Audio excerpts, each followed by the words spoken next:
Hi Teami community! Today I'm going to be sharing with you guys one of my favorite acai bowl recipes. Is it acai? Is it acai? I say both. I kind of switch back and forth between them, but it's one of my favorite recipes. I make it at home and I take it to work. It's delicious. It also is filled with antioxidants. It has the good fats in it that you need, and it actually makes you full all the way through lunch.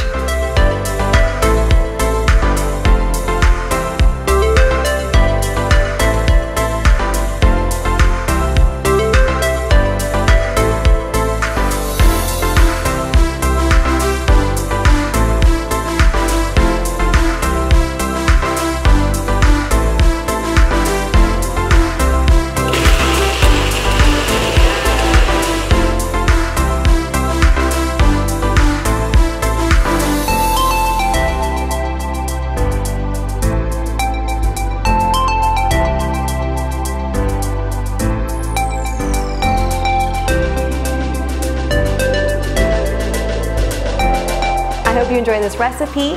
Let me know in the comments below what you're needing in your life, what type of recipes you need, and how can I make your life easier. Bye guys.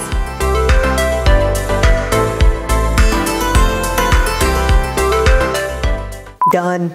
Hold on, let me drop the mic. I'm gonna drop it.